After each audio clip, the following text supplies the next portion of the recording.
शिल्पांचल की हर छोटी बड़ी खबर कभी भी कहीं भी देखने के लिए हमारे पब्लिक टाइम्स न्यूज चैनल को यूट्यूब पर करें सब्सक्राइब।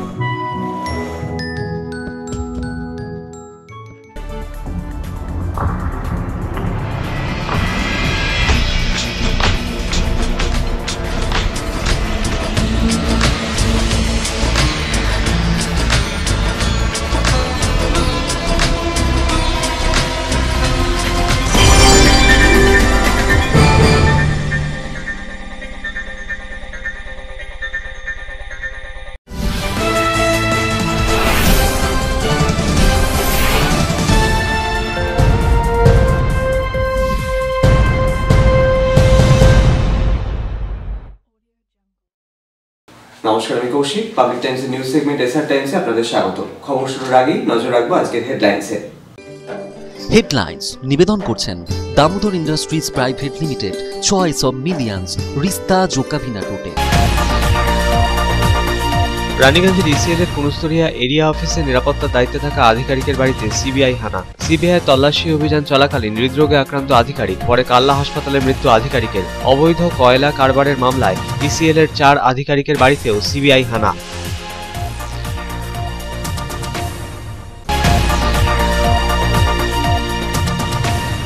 বেআইনি কয়লা খনন ও পাচার কাণ্ডে সিবিআইয়ের বড়সড় অভিযানের সাফল্য। ইসিএল-এর 2 জেনারেল ম্যানেজার সহ 5 আধিকারিকের বিরুদ্ধে দায়ের এফআইআর। সিবিআই টিম একসাথে ইসিএল-এর 5 আধিকারিকের ঠিকানায় তল্লাশি অভিযানে নামল।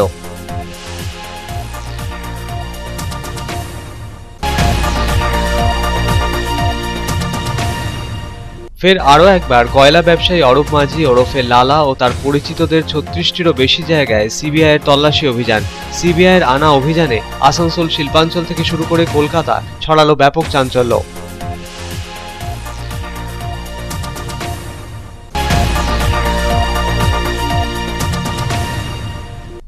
আসানসোল বাজার এলাকার বাসিন্দা এক যুবকের দেহ উদ্ধারকে ঘিরে চাঞ্চল্য। ডিআরএম কার্যালয় চত্বর থেকে উদ্ধার হলো দেহ।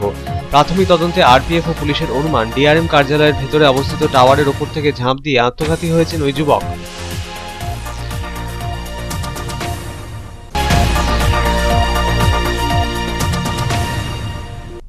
দুর্গাপুরের 54 ফুট এলাকায় ভাড়া বাড়িতে দুষ্কৃতী হানা। ভাড়া বাড়িতে বসবাসকারী ল কলেজের 2 ছাত্রের সেমিস্টার বাবদ অর্থ ও 2টি দামি মোবাইল নিয়ে চম্পট দিল দুষ্কৃতীরা।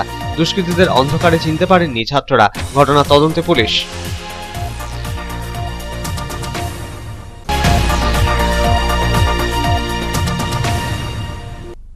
আসানসোলের গুরুদ্বারা প্রবন্ধন কমিটির পক্ষ থেকে গুরু নানক দেবজির জন্মজয়ন্তী পালন উপলক্ষে 3 দিন ব্যাপী নানা ধর্মীয় অনুষ্ঠানের আয়োজন। পাঞ্চ পেয়ারের সাথে আয়োজিত শোভাযাত্রায় পবিত্র গুরু গ্রন্থ সাহেবকে গুরু নানক নগর নিয়ে যাওয়া হলো।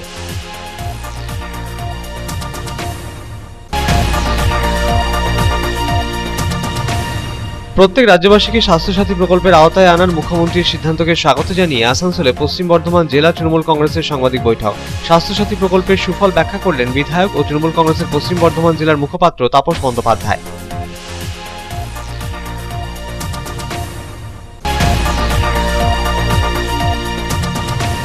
আগামী 1 ডিসেম্বর থেকে শুরু হতে চলেছে রাজ্য সরকারের দুয়ারে দুয়ারে সরকার শীর্ষক কর্মসূচি। সেই কর্মসূচিকে বাস্তবায়িত করতে আসরে নামল জেলা তথ্য ও সংস্কৃতি দপ্তর।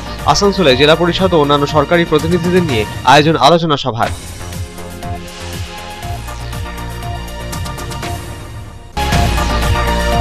বৃহস্পতিবারের ধর্মঘটের জেরে ইসিএল-এর ক্ষতির পরিমাণ দাঁড়ালো 16 লক্ষ টাকায়। ধর্মঘটের দিন 88% কর্মী উপস্থিত ছিলেন। বাকি কর্মীদের অনুপস্থিতির কারণে 8000 টন কয়লা উৎপাদন করা যায়নি।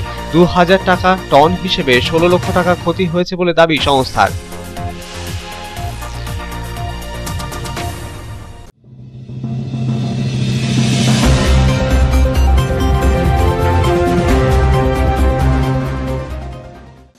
रानीगंज में ईसीएल के कुनुस्तोरिया एरिया ऑफिस के सिक्योरिटी इंस्पेक्टर इंचार्ज धनंजय राय की घर सीबीआई की छापेमारी। सीबीआई की छापेमारी के दौरान हार्ट अटैक होने से धनंजय राय अस्वस्थ।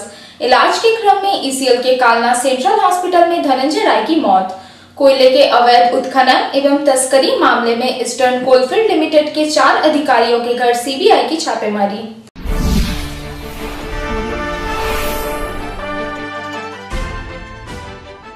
अवैध कोयला खनन एवं तस्करी के मामले में अब ईस्टर्न कोलफील्ड्स लिमिटेड अर्थात ईसीएल के अधिकारियों पर गाज गिरी है। दरअसल सीबीआई द्वारा शनिवार को ईसीएल के कुनिस्तोड़िया एरिया के सिक्योरिटी इंचार्ज धनंजय राय समेत अन्य कई अधिकारियों के घर में एक साथ छापेमारी की गई। बताया जा रहा है कि सीबीआई की टीम ने जब सिक्योरिटी इंचार्ज धनंजय राय के श्रीपुर एरिया इलाके में स्थित घर पर धावा बोला, उस समय धनंजय राय घर पर ही मौजूद थे। सीबीआई की छापेमारी के दौरान ही अचानक धनंजय राय को दिल का दौरा पड़ गया। तबीयत बिगड़ने पर उन्हें तुरंत ईसीएल के कल्ला सेंट्रल अस्पताल ले जाया गया, जहां उनकी मौत हो गई। इस घटना को लेकर पूरे इलाके में हड़कंप मच गया। सूत्रों के हवाले से बताया जा रहा है कि सीबीआई की टीम ने ईसीएल के जनरल मैनेजर के आवासों में भी छापेमारी की है। एक जनरल मैनेजर को हिरासत में लेकर पूछताछ किए जाने की भी खबरें आ रही है। अवैध कोयला खनन एवं तस्करी के मामले में यह पहला मौका है जब सीबीआई की तरफ से ईसीएल अधिकारियों के आवासों पर छापेमारी की गई है। सीबीआई की टीम ने काजोड़ा एरिया इलाके में पहुंचकर अवैध कोयला खदानों का भी सर्वे किया। किस प्रकार से अवैध कोयला खदानों से कोयला खनन किया जाता है, इसे लेकर सीबीआई के अधिकारियों ने वीडियोग्राफी भी की। सिर्फ यही नहीं, सीबीआई की लगभग 36 टीमों ने कोयला कारोबारी अरूप माझी उर्फ लाला के कोलकाता के सॉल्ट लेक और उसके करीबियों के राज्य भर के तमाम ठिकानों पर एक साथ छापेमारी की है। ईसीएल के वरिष्ठ अधिकारी नीलाद्री राय ने सीबीआई रेड की पुष्टि करते हुए कहा कि उन्हें सूचना मिली है कि सीबीआई रेड के दौरान ही कुनिस्तोड़िया एरिया के सिक्योरिटी इंचार्ज की तबीयत बिगड़ी और बाद में अस्पताल ले जाने पर उनकी मौत हो गई। এখন আমরা একটু আগে যেটুকু খবর পেয়েছি যে কিছু জায়গাতে সিবিআই থেকে কিছু টিম এসছে, যেখানে কিছু জায়গায় রেড হচ্ছে কিছু কিছু জায়গায়, এবং সেই সম্পর্কিত একটা কুনিস্তোড়িয়া এরিয়ার একজন যে সিকিউরিটি অফিসিয়াল ছিলেন, রেডের পরে ওনার কিছু শরীর খারাপ হয়, তারপরে ওনাকে হসপিটালে নিয়ে যাওয়া হয় এবং সেখানে কাল্লা হসপিটালে বোধহয় ওনাকে डेथ डिक्लेयर करा है। वहीं दूसरी तरफ तृणमूल कांग्रेस के जिला कोऑर्डिनेटर हरिराम सिंह ने कहा कि सीबीआई रेड के दौरान सदमे के कारण हार्ट अटैक होने से सिक्योरिटी इंचार्ज की मौत हुई है। सदमा लगा है, सदमा से हार्ट अटैक हुआ, हार्ट अटैक करता। सर कितनी जगह पे अभी रेड चल रही है? अभी तक जो सूचना हम लोगों को मिली है 5 जीएम के यहाँ हो रहा है। कजरा जीएम जीसी राय, एन साहब पहले कजरा के जीएम थे, अभी जीएम शक्ति हैं, उनके यहाँ हुआ है। मिस्टर कुंडू कुनिस्तोड़िया के जीएम हैं, उनके यहाँ भी सुनने में आ रहा है कि मामला सील हुआ है और ऑफिस हुआ है। तन्मय दास जो चीफ ऑफ सिक्योरिटी थे, अभी ट्रांसफर उनका हुआ है, उनके घर में भी और ऑफिस में।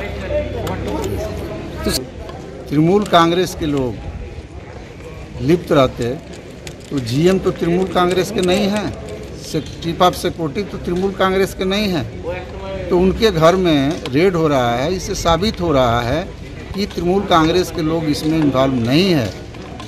केंद्रीय संस्थान में जो कार्यरत लोग हैं, जो बड़े बड़े अफसर हैं, वो इन्वॉल्व है और ये इंक्वायरी का विषय है। इंक्वायरी होगा, जो गलत काम में है उसको जरूर एक्शन होना चाहिए। Bureau report, public times. अवैध कोयला खनन एवं तस्करी के मामले में सीबीआई ने ईसीएल के 2 जनरल मैनेजर समेत 5 अधिकारियों के विरुद्ध एफआईआर दर्ज कर लिया है। ईसीएल के पांडवेश्वर एरिया के जीएम अमित कुमार धर, काजोड़ा एरिया के जीएम जयेश चंद्र राय के साथ ही ईसीएल के chief of security Tanmay Das, Kunustoria area के security inspector Dhananjay Rai, Kajora area के सिक्योरिटी इंचार्ज देवाशीष मुखर्जी के खिलाफ एफआईआर दर्ज की गई।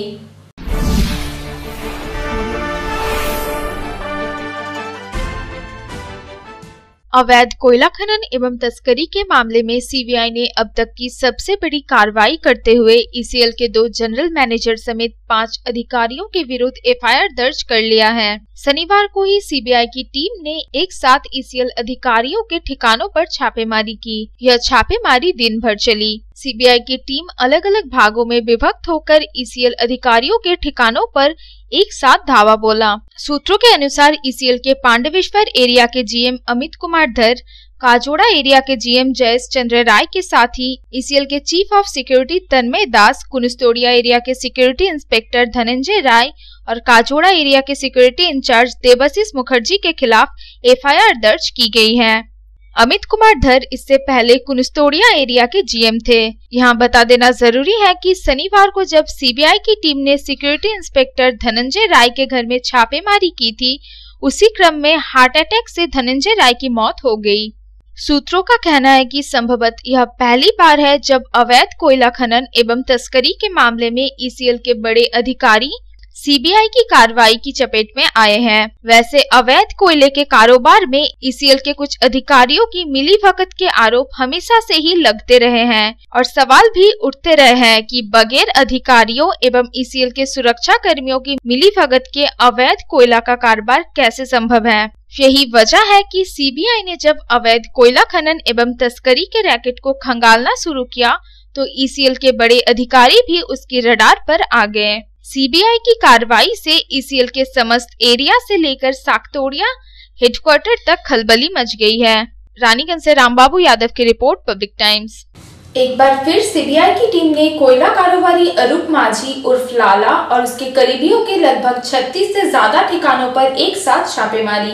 सीबीआई की छापेमारी से आसनसोल शिल्पांचल से लेकर कोलकाता तक हड़कंप।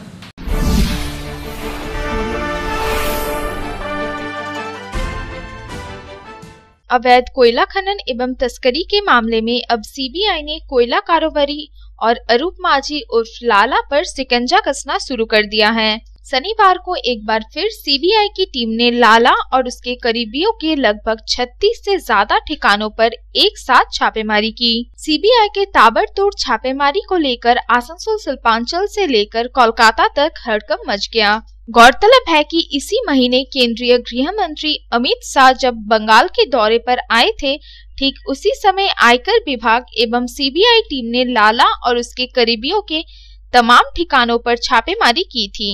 यह छापेमारी पुरुलिया जिले के नीतूड़िया, आसनसोल, रानीगंज, जामुड़िया, दुर्गापुर से लेकर कोलकाता तक के ठिकानों पर हुई थी। उस छापेमारी में करोड़ों रुपए कैश एवं ज्वेलरी भी बरामद हुई थी।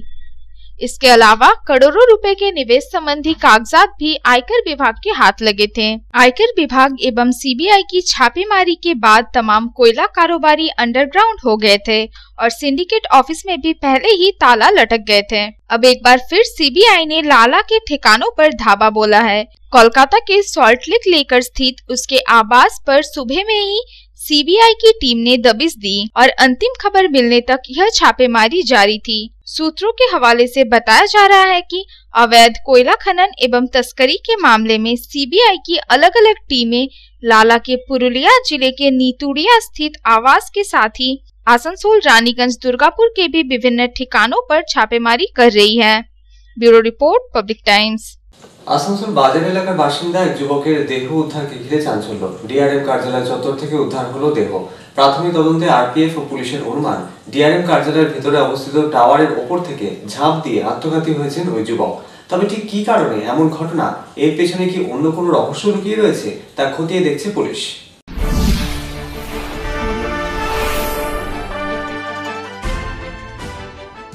আসানসোল বাজার এলাকার বাসিন্দা এক যুবকের দেহ উদ্ধার হলো আসানসোলের ডিআরএম কার্যালয় চত্বর থেকে। ঘটনা ঘিরে ব্যাপক চাঞ্চল্য ছড়িয়ে পড়ল। ঘটনার খবর পেয়ে আরপিএফ ও স্থানীয় পুলিশ প্রশাসনের কর্তা ব্যক্তিরা পৌঁছন ঘটনাস্থলে। মৃতের নাম চন্দ্রশেখর সাহা। ঘটনার তদন্ত শুরু করেছে পুলিশ। প্রাথমিক তদন্তে পুলিশের অনুমান আত্মহত্যা করেছেন চন্দ্রশেখর বাবু। ঘটনার খবর পেয়ে মৃতের আত্মীয় পরিজনেরা পৌঁছন ডিআরএম কার্যালয় চত্বরে। পুলিশ ও আরপিএফ এর আধিকারিকেরা ঘটনাস্থলে পৌঁছে পুরো বিষয়টি খতিয়ে দেখে ঘটনা তদন্ত শুরু করেছে। প্রাথমিক তদন্তে পুলিশের অনুমান ডিআরএম কার্যালয়ের ভিতরে অবস্থিত টাওয়ারের ওপর থেকে ঝাঁপ দিয়ে আত্মহত্যা করেছেন ওই যুবক। ঘটনা ঘিরে আসানসোল বাজার এলাকায় শোকের ছায়া নেমে আসে। তবে ঠিক কী কারণে এই ঘটনা ঘটল তা খতিয়ে দেখছে পুলিশ। আসানসোল থেকে সন্তোষ মণ্ডলের রিপোর্ট, পাবলিক টাইমস। খবরে এখন সময় একটা বিরতির।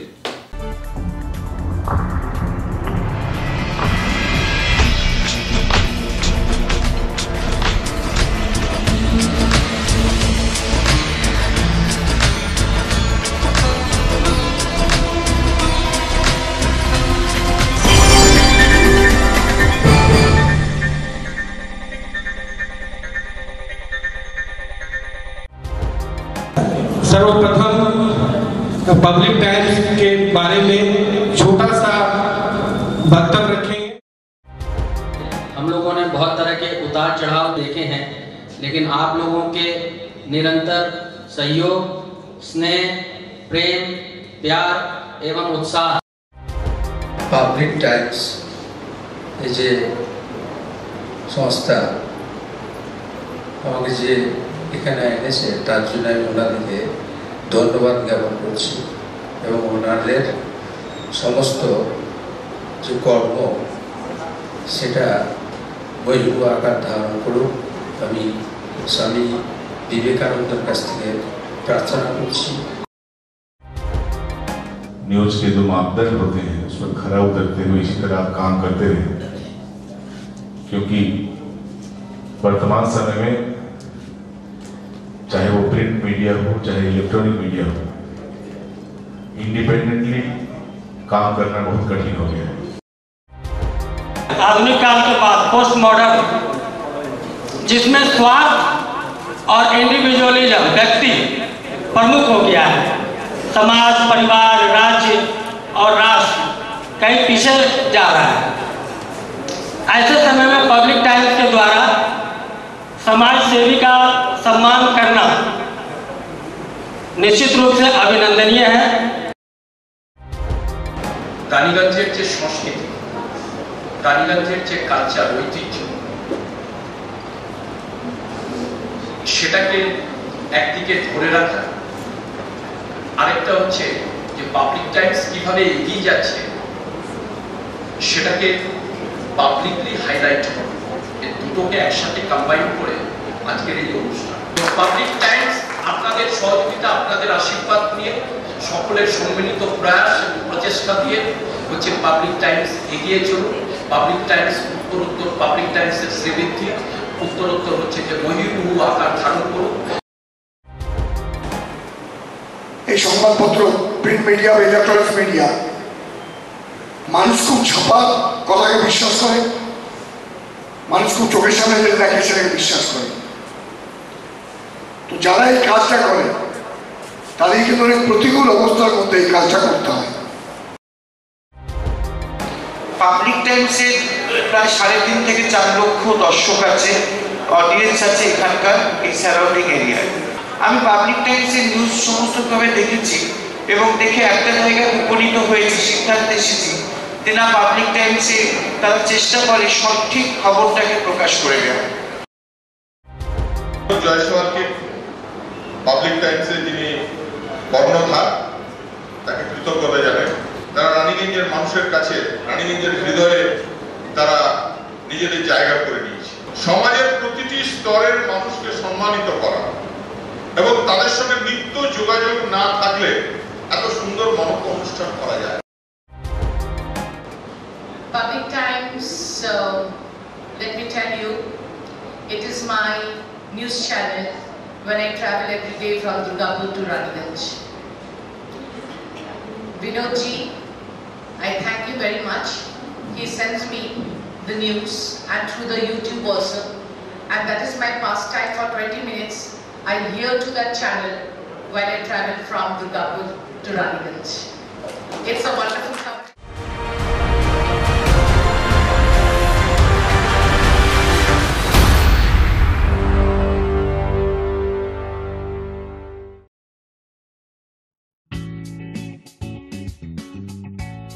Sriram Multi Developer, residential and commercial project available. Ondal near Airport, Kajora, Asansol. Flat available at Banachiti JK Pal Lane near NSHM College. Contact number 9832114696 and 8016999596.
তার চয়েস দেখো, কখন মহিষাসুর।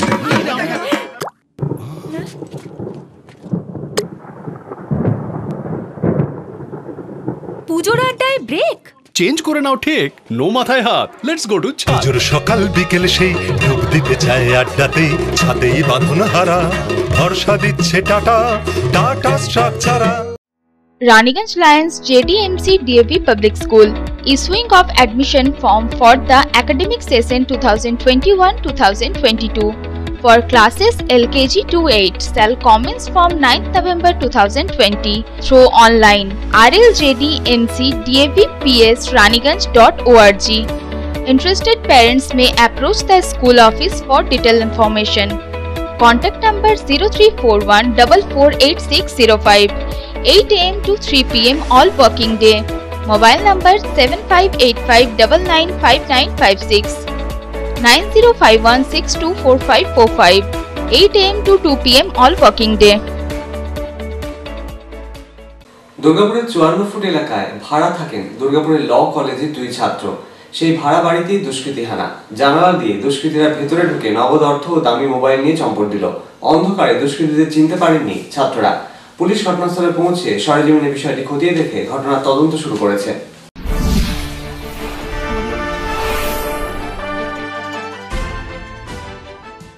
দুর্গাপুরের 54 ফুট এলাকায় ভাড়া থাকেন দুর্গাপুর ইনস্টিটিউট অব লিগ্যাল স্টাডিজের 2 ছাত্র সাজিদ হায়দার ও শেখ আজহারউদ্দিন।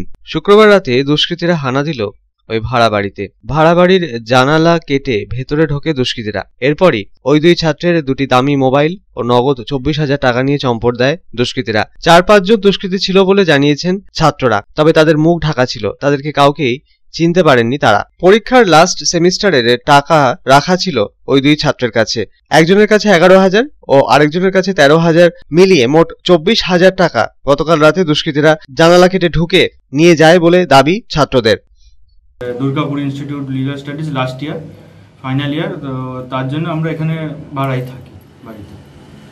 তো বলছি এই যারা ঢুকেছিল তারা মনে হলো তোমাদের পরিচিত বা না? তো অন্ধকারে কারোরই মুখ কিছুই বোঝা যাচ্ছিল না, ঠিক আছে। কিছু জন মনে হলো যেন কিছু পড়ে আছে মাথার মধ্যে, টুপি এরকম টাইপের, মাস্ক, ঠিক আছে। কারোরই মুখ ঠিকঠাক ভাবে কিছুই দেখতে পাই। ঢুকলো কিভাবে? ঢুকলো এই জানলা দিয়ে। এই জানলাটা ফাঁকা, এটা ফাঁকাই থাকে সব সময়, ঠিক আছে। তো এটা দিয়েই ঢুকেছে, এটা দিয়েই বেরিয়েছে। আর এখানে যে লক ভেঙেছে, এটা লক লাগিয়ে দিই আমরা বাজিয়ে থেকে, যেহেতু ঢুকলো এখানে লক লাগানো আছে, কিছু করতেই পারবে না। তো দেখছি যে এখানে লকটা ভেঙে দিয়েছে। তারপরে কি তোমাদের বেডরুমে? হ্যাঁ, বেডরুমে ঢুকেছে। সিটের মানে তাকের মধ্যে মানে ফোন ছিল, আর আমাদের সেমিস্টার ফিস ছিল প্রায় 23-24 হাজারের মতো পার্সের মধ্যে ছিল। তো ওটাকে নিয়ে, ক্যাশ ছিল ওটা নিয়ে পালিয়ে গেল। কারণ ওটা আমরা পরে দেখি, কারণ তখন আমরা ওটার মধ্যে কিছু দেখতেই পাই না। তারপরে পরে লাইট জ্বালিয়ে দেখি যে ঘরের মধ্যে কি আছে না নেই। তো ওরা কিছু খুবই কম জিনিস নিয়ে গেছে। ঘটনার খবর পেয়ে ঘটনাস্থলে পৌঁছয় ফরিদপুর ফাঁড়ির পুলিশ। রাতের অন্ধকারে ঘটা এই ঘটনার সরেজমিনে তদন্ত শুরু করেছে পুলিশ। পুলিশের প্রাথমিক অনুমান চেনা পরিচিত জড়িত থাকতে পারে এই ঘটনায়।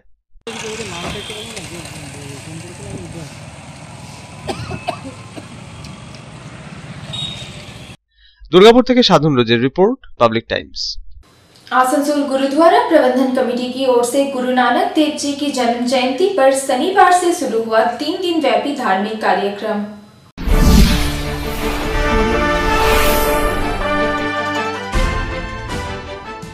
आसनसोल गुरुद्वारा प्रबंधन कमेटी की ओर से 3 दिवसीय प्रकाशोत्सव का शुभारंभ किया गया। सिख धर्म के संस्थापक गुरु नानक देव की जयंती की शुरुआत शनिवार को शोभा यात्रा से की गई। पंच प्यारे के साथ शोभा यात्रा में पवित्र गुरु ग्रंथ साहिब को गुरु नानक नगर ले जाया गया। गुरु नानक कम्युनिटी हॉल में अखंड पाठ का आयोजन किया गया है। अखंड पाठ 30 तारीख यानी सोमवार तक चलेगा। आसनसोल गुरुद्वारा प्रबंधन कमेटी के प्रधान अमरजीत सिंह ने कहा कि कोरोना संकट के कारण इस बार नगर कीर्तन का आयोजन नहीं किया जा रहा है। गुरु नानक नगर में ही 3 दिनों तक आयोजन चलेगा। उन्होंने कहा कि कोरोना महामारी को ध्यान में रखते हुए सरकारी दिशा निर्देशों का पालन कर कार्यक्रम आयोजित किया जा रहा है। वाहिगुरु जी का खालसा, वाहिगुरु जी की फतेह। गुरु गोबिंद सिंह स्टडी सर्कल पश्चिम बंगाल, पूरे बंगाल में और बहुत सारे झारखंड और उड़ीसा के अलग अलग शहरों में काम कर रही है। हमारा ये यत्न रहता है कि जहाँ हम लोग बच्चों को और संगत को गुरमत के साथ जोड़ते हैं, गुरु के सिद्धांत गुरबाणी और इतिहास के साथ जोड़ते हैं, वहाँ हम लोग सिद्धांतक तौर पे अमल भी करें। गुरु नानक देव जी का एक सिद्धांत है वंड छको, माने बांट के खाओ।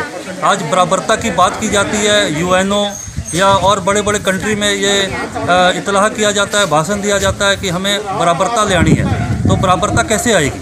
अगर हम लोग बांट के खाने का जो गुरु साहब ने सिद्धांत दिया था वो अपने बच्चों को दृढ़ करवाएंगे तो हम लोग शायद बराबरता ला सकेंगे। इसीलिए गुरु गोविंद सिंह स्टडी सर्कल के द्वारा गुरु नानक साहब जी के पावन प्रकाश पुरब को मुख्य रखते हुए बहुत सारी जगह में जाके फल फ्रूट और गर्म शॉल बांटा जा रहा है ताकि हम लोग अपने भाई बहनों के साथ ये गुरुपर्व मना सकें। स्व शक्ति सुधार घर में हम लोग पहुँचे हैं जहाँ हमारी बहनें देश के अलग अलग कोने से घर भटक कर यहाँ पर पहुँची हुई हैं। यहाँ इनका खान पान का इंतजाम किया जाता है सरकार की तरफ से या यहाँ के लोगों की तरफ से। तो हम लोगों का फ़र्ज बनता है कि इन लोगों के साथ खड़े रहें और आने वाले वक्त में भी हम लोग यहाँ पर आते रहेंगे और सेवा मूल्य कार्य जो है वो हम लोग करते रहेंगे। आसनसोल से संतोष मंडल की रिपोर्ट, पब्लिक टाइम्स। প্রত্যেক রাজ্যবাসীকে স্বাস্থ্যসাথী প্রকল্পের আয়তায় আনার মুখ্যমন্ত্রীর সিদ্ধান্তকে সাধুবাদ জানিয়ে পশ্চিম বর্ধমান জেলা তৃণমূল কংগ্রেসের পক্ষে আসানসোলের অগ্নিকন্যা ভবনে এক সাংবাদিক বৈঠকের ডাক দেওয়া হয়েছিল। সাংবাদিক বৈঠকে উপস্থিত হয়ে স্বাস্থ্যসাথী প্রকল্পের সুফল ব্যাখ্যা করলেন আসানসোল দক্ষিণের বিধায়ক তথা পশ্চিম বর্ধমান জেলার তৃণমূল কংগ্রেসের মুখপাত্র তাপস বন্দ্যোপাধ্যায়।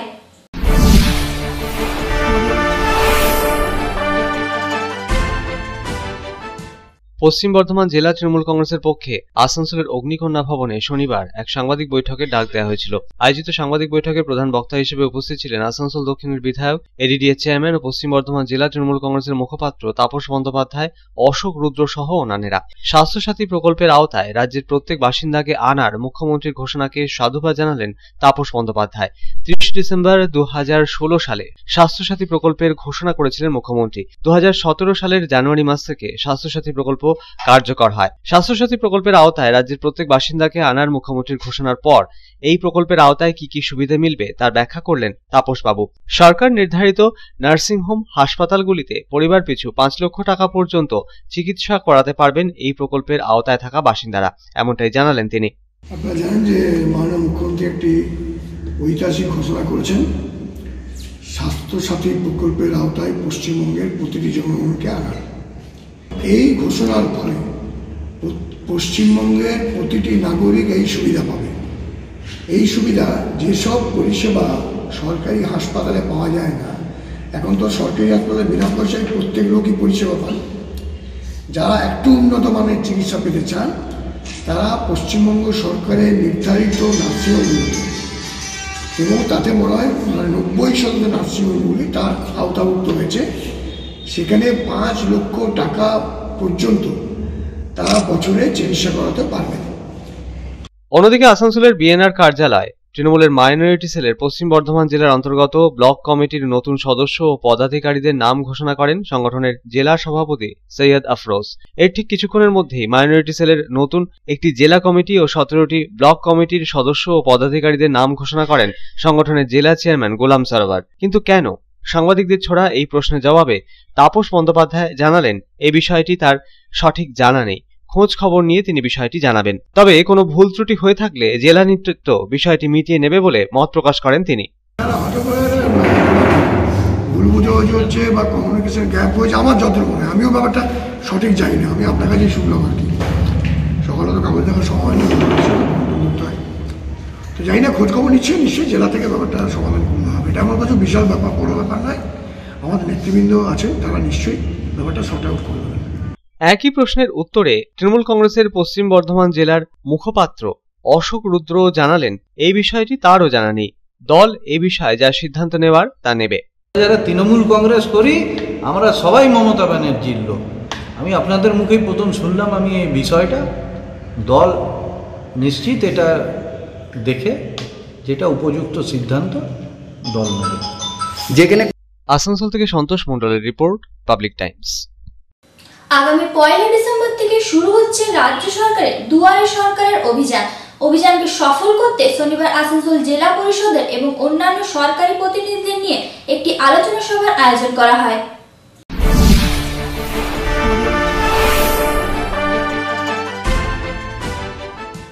আগামী 1 ডিসেম্বর থেকে দুয়ারে দুয়ারে সরকার শীর্ষক কর্মসূচি বাস্তবায়িত করতে আসরে নেমেছে জেলা তথ্য ও সংস্কৃতি দপ্তর। কর্মসূচি বাস্তবায়িত করতে জেলা তথ্য ও সংস্কৃতি দপ্তর শুরু করেছে কোমর বেঁধে প্রচার।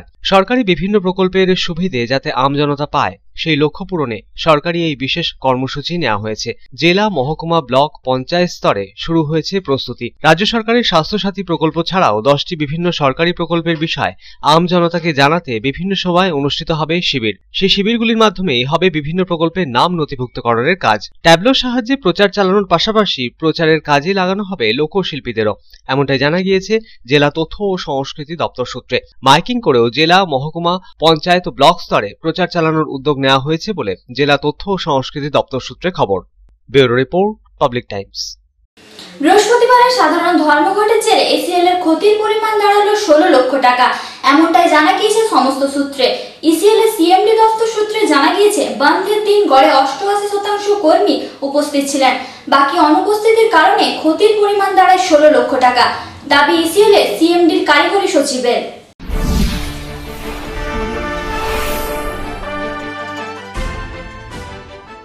10টি শ্রমিক সংগঠনের ডাকা বৃহস্পতিবারের 24 ঘন্টার সাধারণ ধর্মঘটে প্রায় 24 কোটি টাকা ক্ষতির আশঙ্কা করেছিল ইসিএল কর্তৃপক্ষ। তবে বৃহস্পতিবারের সাধারণ ধর্মঘটের কারণে ইসিএল এর ক্ষতির পরিমাণ দাঁড়ালো 16 লক্ষ টাকায়, এমনটাই জানা গিয়েছে সংস্থা সূত্রে। ইসিএল এর সিএমডির কারিগরি সচিব নীলাদ্রি রায়ের দাবি, গড়ে 88% কর্মী উপস্থিত ছিলেন ধর্মঘটের দিন। বাকি অনুপস্থিতির কারণেই 8000 টন কয়লা উৎপাদন হয়নি। এর জেরে 2000 টন হিসেবে 16 লক্ষ টাকা ক্ষতি হয়েছে। তবে কেন কয়লা শিল্পে ক্ষতির আশঙ্কা করা হয়েছিল, এই প্রশ্নের উত্তর খুঁজতে উঠে এসেছে তথ্য। ইসিএল সূত্রে জানা গিয়েছে চলতি বছর জুলাইয়ে 3 দিন কয়লা শিল্পে ধর্মঘট হয়েছিল। সেই সময় সংস্থার দৈনিক কয়লা উত্তোলন হতো 1 লক্ষ টন। ওই 3 দিন অর্ধেক পরিমাণ কয়লা উত্তোলন হয়নি। সেই সময় প্রায় দৈনিক 15 কোটি টাকা ক্ষতি হয়েছিল বলে দাবি সংস্থা সূত্রে। বর্তমানে ইসিএল এর প্রতিদিনের কয়লা উত্তোলনের লক্ষ্যমাত্রা 1,60,000 টন।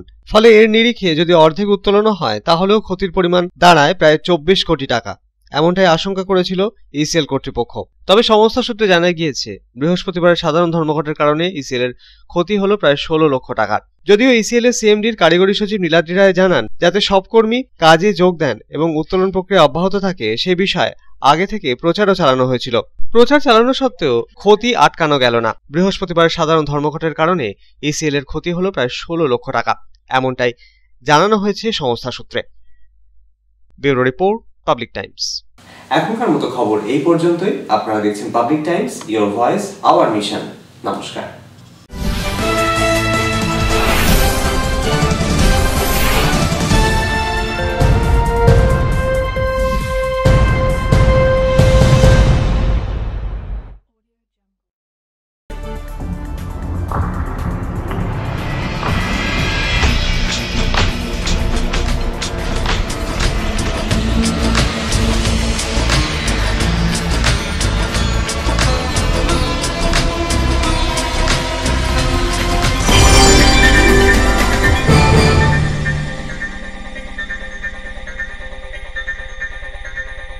अगर आपके पास भी है किसी कार्यक्रम, दुर्घटना अथवा समस्याओं से संबंधित ताज़ा तरीन खबर जो आप करना चाहते हैं पब्लिक टाइम्स के साथ साझा, तो हमें व्हाट्सएप पर भेजे वीडियो। हमारा व्हाट्सएप नंबर है 9332040391 9332185842।